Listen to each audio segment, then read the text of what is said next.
Good evening, ladies and gentlemen. We're going to start fashionably on time. Before we invite our distinguished speaker tonight, I want to make a couple of announcements about upcoming events. This Thursday at 6:30 in Arts, in the Cummings Art Building, Room 2, Arts 2, at 6:30. We have a play that was brought to the United States to be performed at a New York festival, a very important New York festival called Under the Radar. And we found out that it was in this country, and we asked them to come and perform it at Stanford. So Afshina Hashemi is a very well-known Iranian artist and actor, will be performing a play called Hamlet's Grief. The play will be in Persian. It will have English supertitles. Seating is limited, so it is basically on first-come, first-served basis. And then on Friday, January 25th, we have Sholeh Quinn, the director of the Persian program of the BBC. He will be showing a film that the BBC has made about the life of Mr. Khamenei. It is in Persian with English subtitles. It is a fairly controversial film, and the recent attacks on the BBC, the arrest of their members, in even the families of their employees in Iran, BBC believes is the direct result of that film. Sholeh Quinn, the director of the program, will be here to answer your questions and talk about life of journalists in the Islamic Republic of Iran. That is on Friday, same room, same building, same time. It means that he's going to show the film and then talk also? Yes. We will show the film, he will talk. He won't himself show the film. Or he might even, I don't know. But yes, we will have the film first, and it's about, I think, 45 minutes. And then he will answer questions and talk a little bit, and then answer questions. Where's the venue? The venue is here. Same room, same station, same time, 6:30. The one that is different is the one on Thursday, which is in Arts 2, Cummings Art Building. That's the building, that's the room right next to the place where we showed Iranian Taboo, that big hall in Annenberg. Yes. Tonight we are very fortunate to have Professor Sholeh Quinn visit us from the UC Merced. She is one of the world's best experts on a very crucial period of Iranian history, the Safavid era, particularly its historiography. She's written extensively on characters of that era, personalities of that era, dream interpretation in that era, and the historiography of that era. And I think she's in the process of preparing a biography of one of the most important characters from that era, Shah, famous Shah. So we are very grateful that she's going to talk about an aspect of her work here that has to do with the historiography of this period, and we're very grateful that she accepted our invitation. I think she accepted our invitation because Professor Brookshaw pressured her to accepting. So we're thankful to Professor Brookshaw for using his influences to bring her here.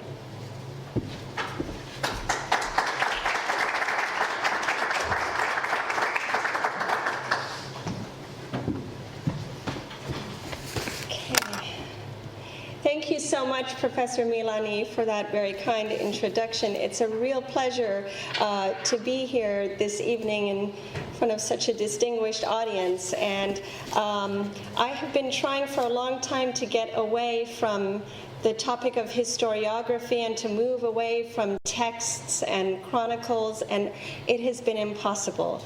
The reason has to do with the state of Safavid studies. So I'll start going through my paper, and maybe by the end you'll see why it's always texts and chronicles and historiography.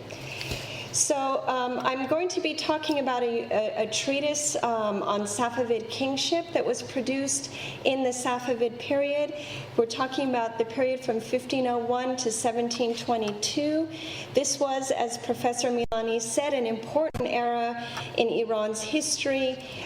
This was the period in which Shi'ism was established as the official religion. It was actually imposed as the official religion in a region with a majority Sunni population at the time. This was also a period in which many elements of the Shi'i state were developed. Can I put this a little bit further back? Can you all still hear me if I do that? Okay, thanks.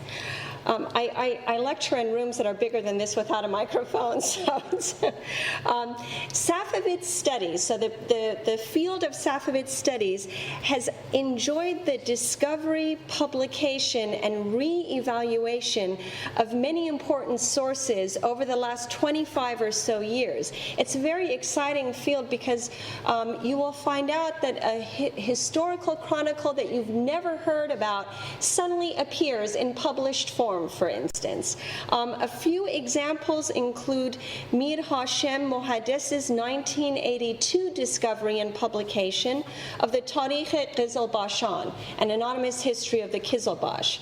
A.H. Morton's 1990 re-evaluation of the Jahan Goshayi Khagan Sahib Qiran, and I'll talk about that work a little bit later. Charles Melville's 1998 discovery of Volume 3 of Fazli Esfahani's Afzal al-Tawarikh, and most recently, the exciting discovery by my friend and colleague Shahzad Bashir of a Safavid treatise on the Qizilbash Taj or crown, the Tariq al-Irshad. Another recent example is a text that was published under the title of Resale dar Padishahi Safavi. This text dates from the late Safavid period. It's a unique manuscript in the author's own hand, and it is housed now in the Majlis-e-Shoraya Islami Library in Iran. It was edited and published by Rasul Jafarian and Fereshte Kushki in 2009. The author of the work, a certain Mohammed Yusuf Gorji Naji, completed the treatise in the city of Esfahan on the 1st of Muharram 1127 or January 18th, 1715, during the reign of Shah Sultan Hussein, and his dates are 1694 to 1722, and there's an image of him and some of his coins. We don't know a great deal about the author of this treatise. His name indicates that he was of Georgian background, Gorji. And we do know that he composed another work entitled the Arba'in. And judging from the title Arba'in, this was probably his own collection of 40 hadith that were important to him, but the text hasn't survived, so we don't know anything about its that were important to him, but the text hasn't survived, so we don't know any literature. He was most likely, as Jafarian asserts, one of the alems of Esfahan. The published text comprises some 190 pages, including an index, bibliography, and an extensive introduction by the editors. Naji's narrative is in Persian, but most of his references and citations are in Arabic. Something I found out after I started writing the paper. The treatise itself focuses on the topic of kingship, and it contains a preface and then subject headings on the following categories. First, a clarification and confirmation of the phrase, sovereignty or mulk is a gift to the prophets. Second, a discussion of how the Israelite prophets were not of one family initially, but at the end they were of one family. Third, the meaning of mulk, sovereignty, and usurped kingship. Fourth, the Abbasid kings and the badness of their circumstances. Fifth, about Shi'i dynasties. Sixth, how a king should behave. 7, kingship is from God. 8, an exposition on Esfahan. And 9 and 10, 2 additional notes. So those are the main subject headings in this text.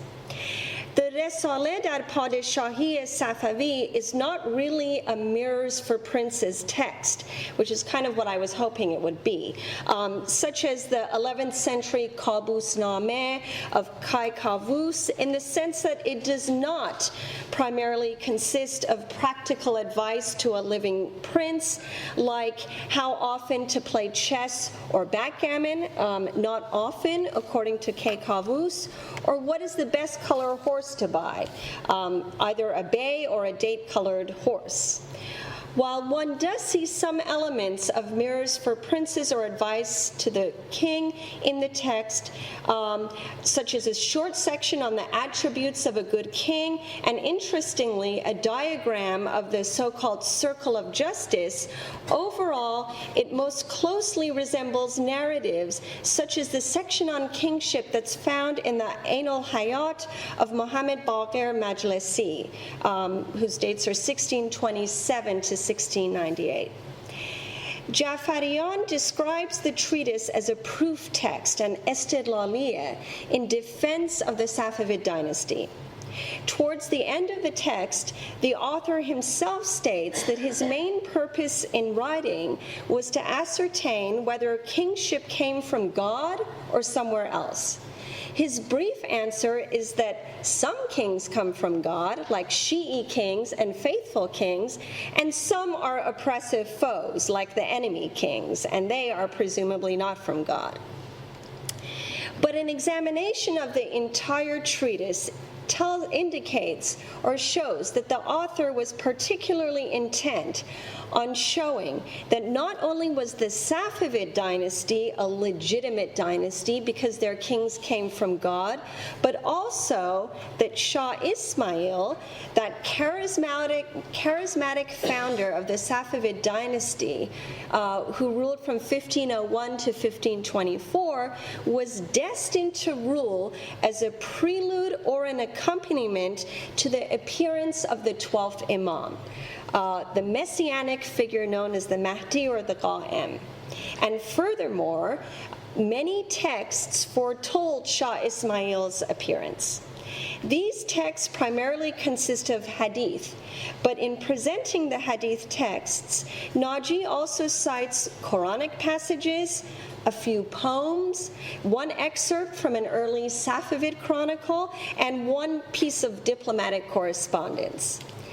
So he's pretty broad. Since the treatise is detailed and contains a great deal of information, today I'd like to focus on one of its sections or chapters, in the one entitled Kingship is from God, in order to first of all outline briefly the references in the text to Shah Isma'il, since most of them are in that section, and two, to place that portion of the text in historical and historiographical context, so going back to historiography.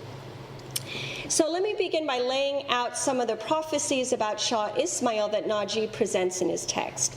This section or chapter, Kingship is from God, Padishahi ba Khodast, opens with Naji reasserting the fact that kingship is from God, which he says is clear from the Quranic verse about sovereignty. This is probably a reference to the same verse that Naji quotes in his introduction, 3:26.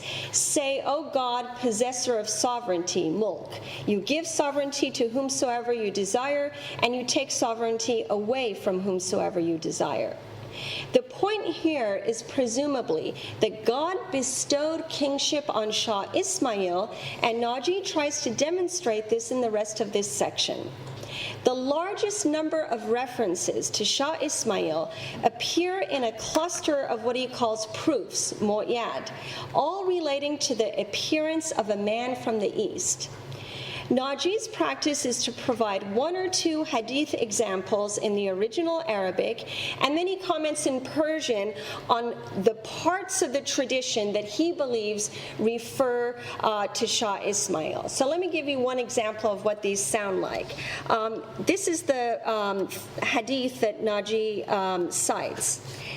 The messenger said, quote, "We are the people of the house. God chose for us the hereafter, al-akhirah, in preference to this world, ad-dunya. The people of my house will encounter after me calamity, banishment, and exile until a people come by way of the east. With them will be black banners, and they will ask for the good, al-haq or al-khair, but they will not be given it, so they will kill, and they will be militarily victorious. And they will receive what they asked for, but they will not receive it until they hand it over to a man from the people of my house. His name will correspond to my name, and the name of his father is the name of my father. He will rule the earth, and he will fill it with justice and equity, just as it was filled with injustice and tyranny." Naji then, after quoting this hadith, states that should anyone claim that perhaps the black banners are an allusion to the Abbasids, which is how this hadith has traditionally been understood, they are wrong. He goes on to say that, quote, "Anyone who has seen or heard the letter of Shah Isma'il to Sultan Namorad Akuyunlu knows about seeking the truth and doing good, and that unfortunate one's rejecting it. And even though Shah Isma'il said to him, 'Come to my religion, I pledge to you that I will make manifest the religion of truth, Din-e-Haq, you are a king and I am your general,' that wretched one did not give his consent, and what happened was what was destined." Now here, Namorad is a nickname meaning unsuccessful, and it refers to the Akuyunlu Sultan Murad ibn Yaqub, the grandson of Uzun Hassan, whom Shah Isma'il defeated in 1503. I haven't been able to locate this letter in any of the collections of Shah Isma'il's published correspondence. But here, Naji offers an outspoken, messianically oriented interpretation of the hadith. He links Shah Isma'il to the people of the Prophet's house, from whom later will appear that messianic figure who will fill the world with justice.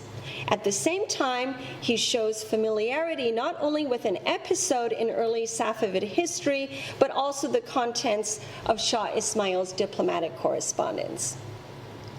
Naji also demonstrates familiarity with historical texts when he cites a well-known hadith from Abdi Beg Shirazi's Takmilat al-Akhbar, which he refers to by name. The Takmilat al-Akhbar is a historical chronicle dating back to the reign of Shah Tahmasp that Shirazi dedicated to Shah Tahmasp's daughter, Pari Khan Khanum. So he says that the hadith comes from this chronicle, and this is what that hadith says. "We have a treasure, Kanz. It is not gold and it is not silver, but it is a man amongst my descendants. He will travel to Tabriz with 12,000 horsemen. His head will be bound with a red headband, and he will be riding on a gray mule. If you hear of his coming and you are alive during his time, go to him and assist him, even if you have to crawl to get there." So that's the hadith that Naji quotes, and he then states that the red headbands in this hadith are an allusion to the red crowns, the Taj Hay Sorkh, which are a Kizilbash symbol, Alamat Kizilbashi, and that after Hulagu Khan and his descendants, no one amongst the Turks except Shah Isma'il, Safavid, Musavi, Bahadur Khan was a prominent Sayyid who entered Tabriz and sat upon the throne of kingship. Naji implies then that Shah Isma'il is the treasure mentioned in the hadith. Now, interestingly, this treasures motif itself has a long history that stretches in two directions, way back before the Safavid period and forward into the Qajar era. Sean Anthony recently published an article on the early history of this particular hadith, in which he explains that the treasure or treasures, which are sometimes referred to in other hadith and sources as the treasures of Talagon, so that's the version of the hadith that's most cited, that the treasures of Talagon were popularly thought to be righteous men destined to join and fight alongside the Mahdi's army.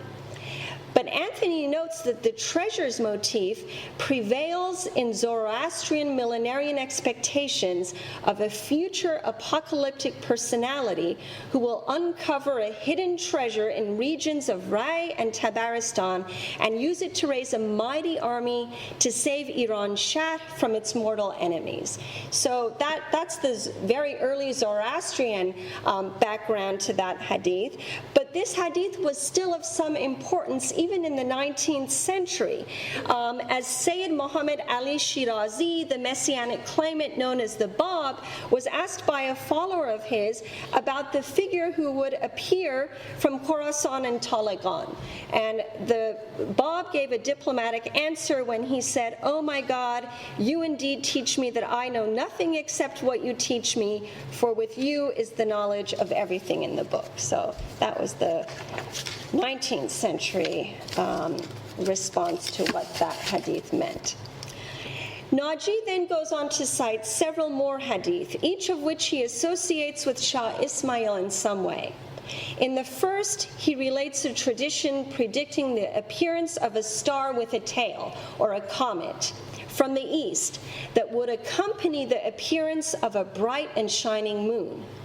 He glosses the moon as being the Sahib-o-Zaman, the Lord of the age, which means the messianic figure, but he says that the star represents Shah Isma'il and the star's tail, Shah Isma'il's descendants. So I'm laying out all of the evidence here. Naji next comments on two hadith together. The first relates to the region of Daylam, the Gilan region. Here Naji states on the authority of Sheikh Tusi's treatise on the occultation Al-Ghaiba that a youth will emerge from Daylam and he will fill the mountains and valleys and rocky grounds with fear, desire, and awe. And the people will rush to obey him, both the moral ones and the sinful ones. The second states, quote, "Verily, God will indeed assist this religion through men who are sinful." Now, regarding both of these hadith, Naji says, quote, "Thus, most of the helpers of this dynasty," he's referring to the Safavids, "are Sunnis and ignorant people. It is therefore clear that they are all sinful, except for themselves." And here he means, I think, the dynastic members. So everyone is sinful except for the members of the Safavid dynasty, some of the elite, the khas, and the divines of the religion, ulama din, which he was presumably one of. As for the phrase, "assist this religion," he states, "it is clear to those possessed of insight and the lords of discernment and outward religiosity that after the Turks, this good fortune was not attained by anyone other than Shah Isma'il. May God the Exalted illumine his resting place and his high-ranking descendants. May God hold them eternal until this state is united with the state Dolat of the Qa'em through Muhammad and his glorious family. May God's blessings be upon them both." According to Naji, Shah Isma'il also fulfilled traditions that relate to the city of Qazvin, which was the capital under Shah Tahmasp. In his interpretation of a hadith about the emergence of a man from Qazvin, whose name is the name of the prophet Isma'il, the prophet who is Shah Isma'il's distinguished ancestor, and whom people will rush to obey, and infidels and believers will fill the mountains with fear, Naji states that the man is Shah Isma'il and his great descendants and his successors, his Valiyan, because infidels and believers together obeyed him and assisted the religion. I'll give the last hadith example, and then I'll move on to some of the other kinds of sources that Naji cites. Another short prophecy which Naji says comes from the Sir al-Azam of Muhammad ibn Talha Shafi'i states that, quote, Ibn Abbas said that between the corner, the rukn of the Kaaba, and the station, the maqam of Abraham, this would be in Mecca, they will pledge allegiance to the Mahdi, and his companions will be the number of the people of Bad, that would be 313, and among the signs of the appearance of the Mahdi will be a man emerging from the city of Qazvin, and his name will be the name of one of the prophets.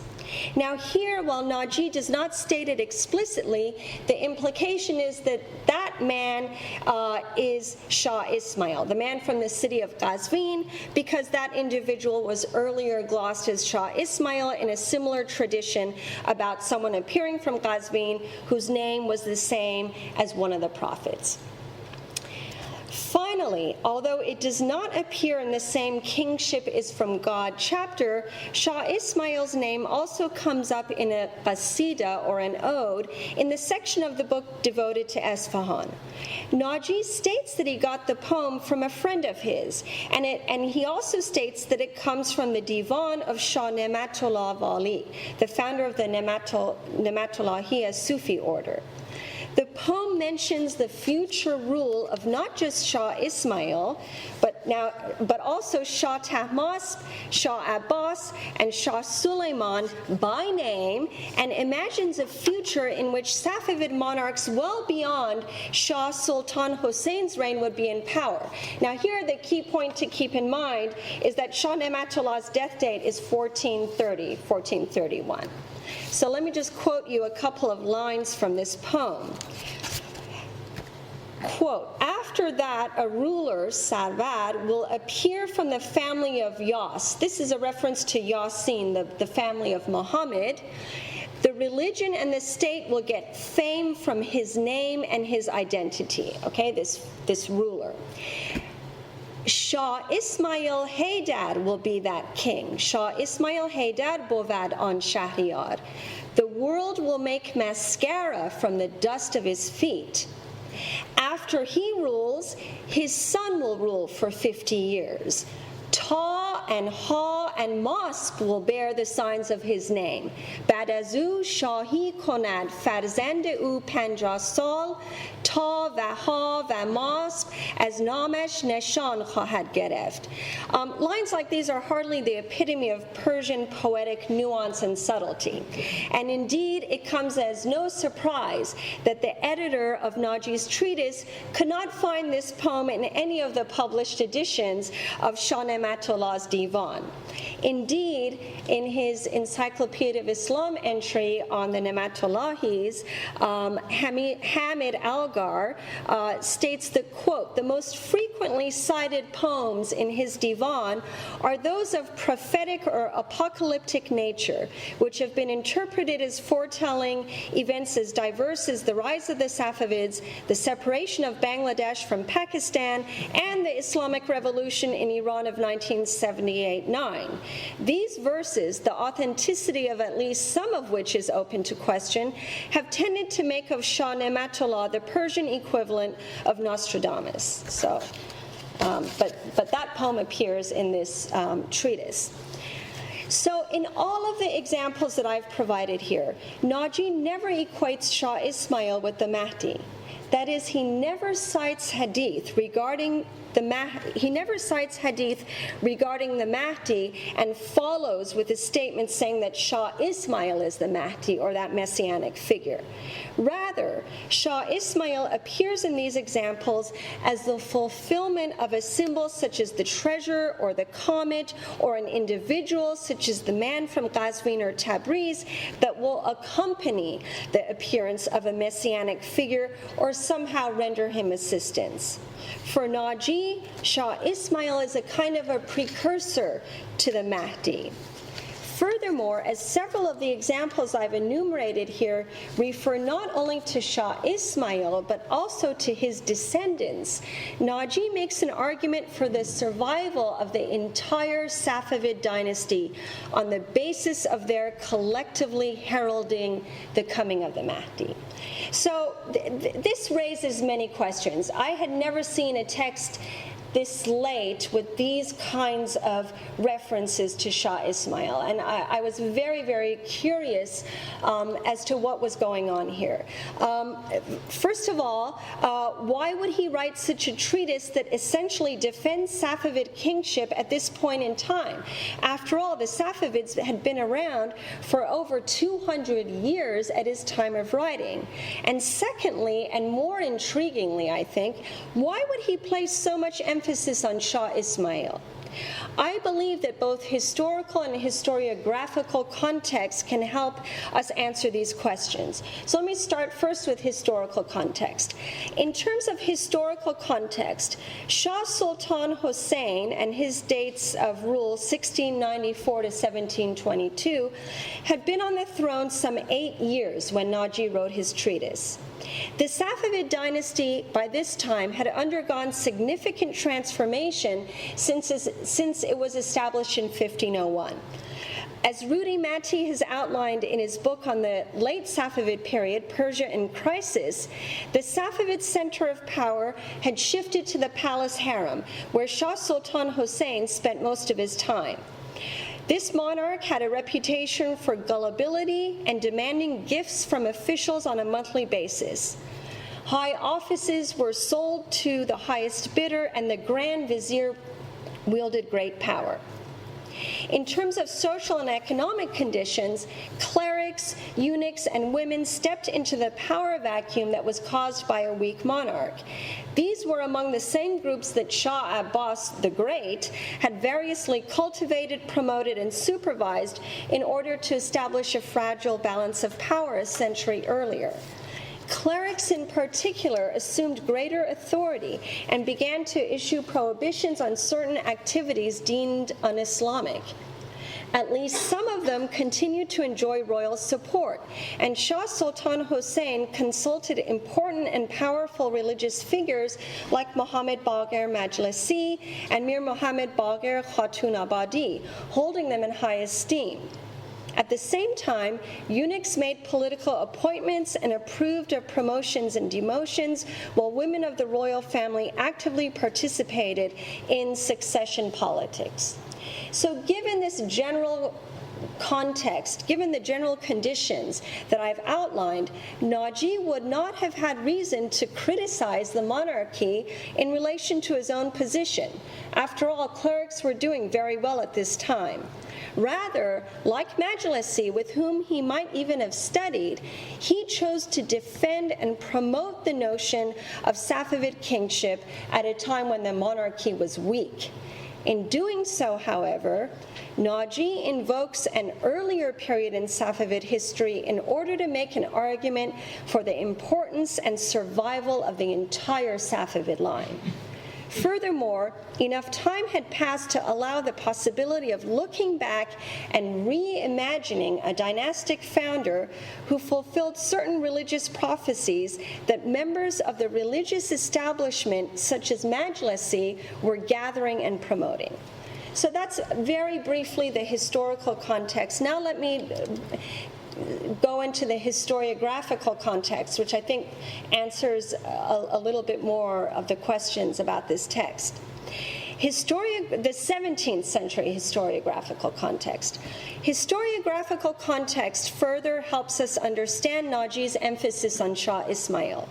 For Shah Isma'il in particular, and the early Safavid period in general, both figure very prominently in several historiographical strands of the 17th century, especially in texts that were produced during the reign of Shah Suleiman, and there he is, dates 1666 to 1694. In a list that art historian Barry Wood provides of the 13 historical texts produced during the reign of Shah Suleiman, 7 relate in one way or another to Shah Isma'il, and 2 more are genealogical works which include information on the early Safavids, including Shah Isma'il. And if we look beyond historical narratives to include sources such as the manuscript Shahzad Bashir discovered and copies of the Divan of Shah Isma'il, the list gets even longer. So let me turn to some of these works.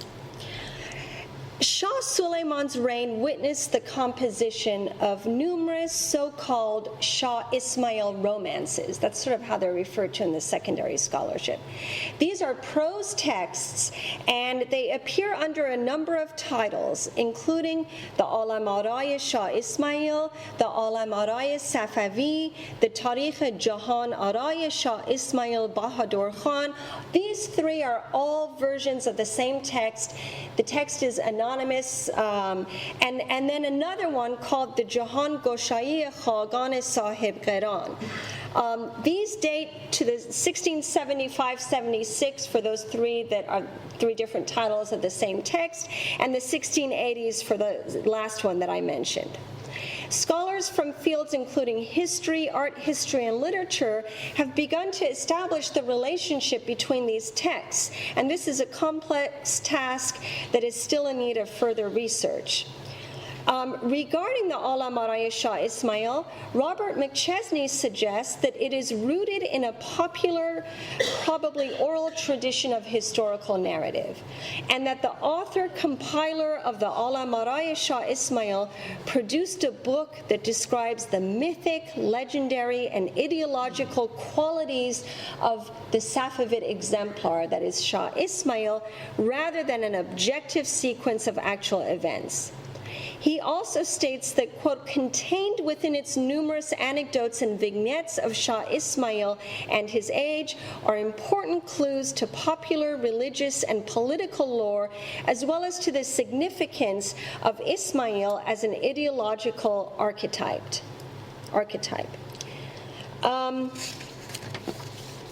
A few scholars have offered some explanation as to why these histories of Shah Isma'il were produced at this late period. Wood suggests that the overall emphasis on the early Safavid period was a result of Shah Suleiman's personal interest in the early Safavids. In other words, he liked the early Safavids, so he commissioned all of these accounts of Shah Isma'il. Because he was the one who commissioned at least one version of the Alam-Araya Isma'il and other histories among those 13 on that list.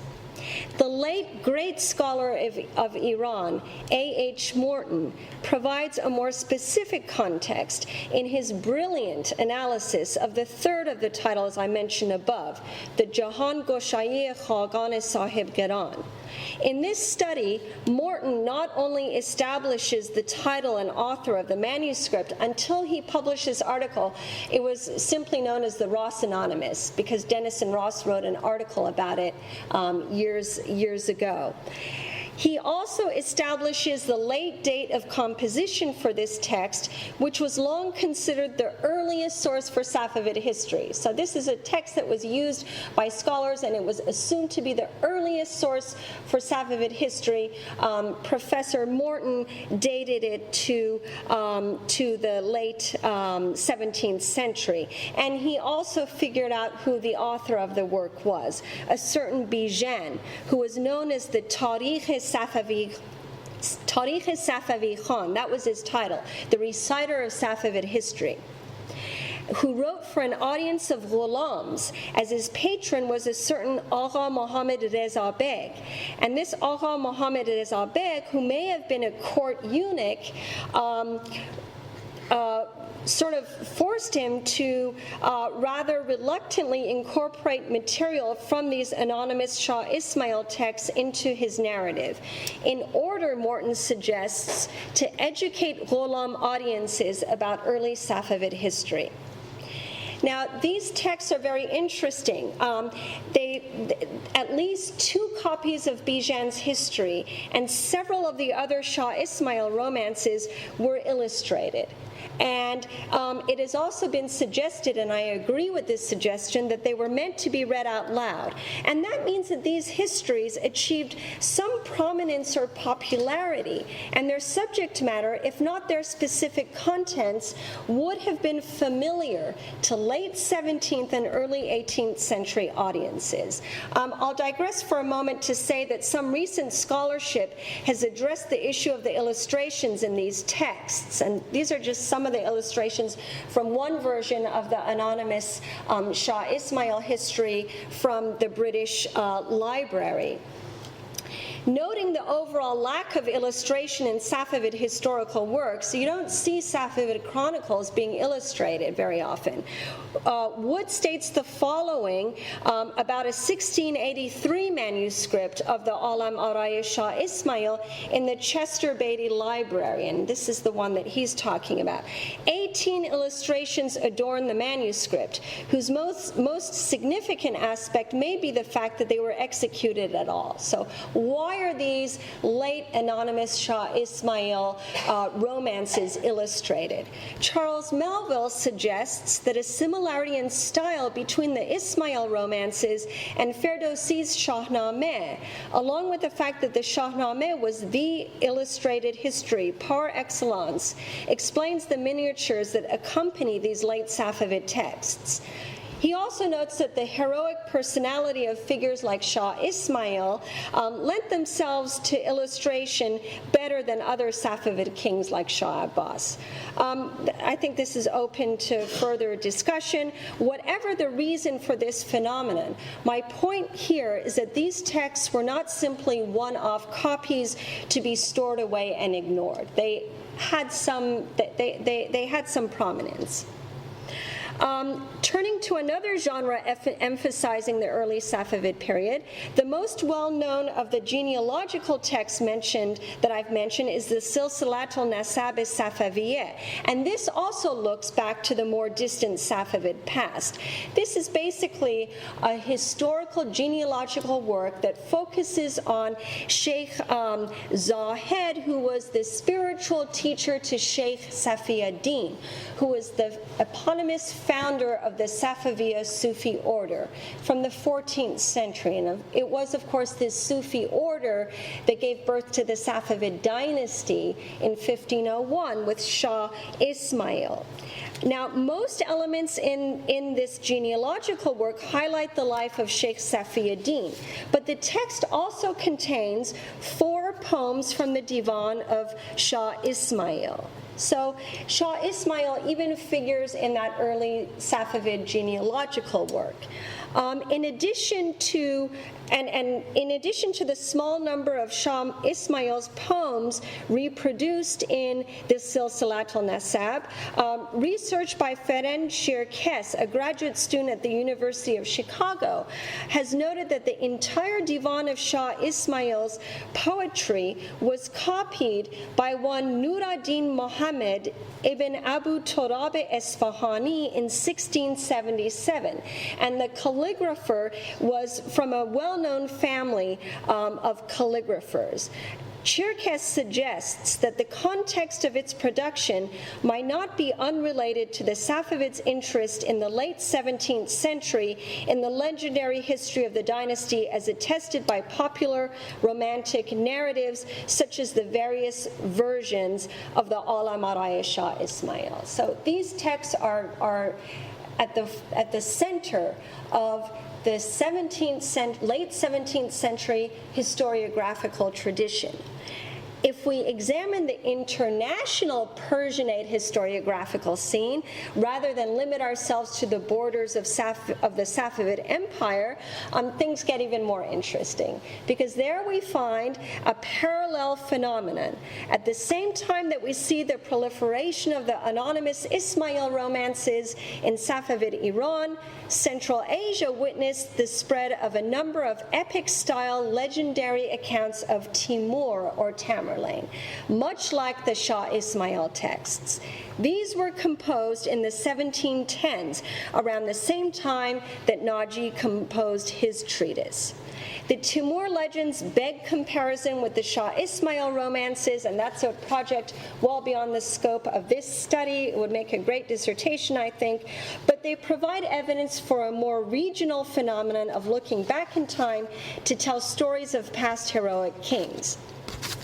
Rounding out our late 17th century tour of historiographical contexts and striking closer to Naji's intellectual home, it should be noted that Naji was not the only writer who stated that Shah Isma'il fulfilled certain hadith.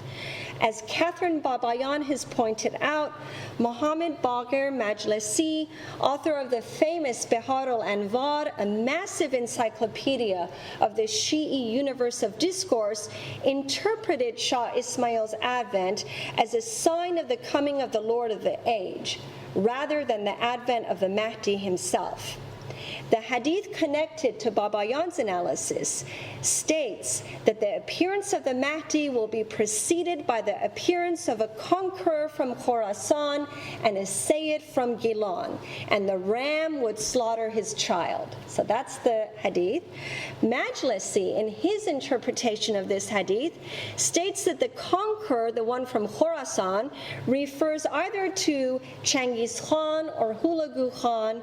The Sayyid from Gilan was Shah Isma'il, and the ram was Shah Abbas because he killed his son Safi Mirza. This hadith, however, is one of only two that mentions Shah Isma'il in Majlisi's Bihar al-Anvar volumes related to the Qa'im. This is volumes 51 to 53 of the new edition, volume 13 of the old edition. Writing some 21 years after Majlisi completed the Bihar al-Anvar in approximately 1694, Naji continues in this very same tradition, only he carries the tendency much further in his repeated references to Shah Isma'il in such a short treatise. So now the conclusion. What then are we to make of Naji's treatise, given the historical and historiographical context provided here? First, if you read through the secondary scholarship of some of the historical works that I've mentioned, we often see words such as alternative and heterodox, and phrases like altered and distorted in discussions of many of these late Safavid sources, except, of course, the Bihar al-Anvar. If we examine them all together, what might appear to have been on the historiographical margins shifts more to the center. Collectively, they point to, if not a revival, then certainly a renewed interest in Shah Isma'il that started in the 17th century during the reign of Shah Suleiman and continued into the 18th century. But why did Naji, who was not a genealogist or a storyteller, emphasize Shah Isma'il? It was not, I don't think, simply nostalgia for the past.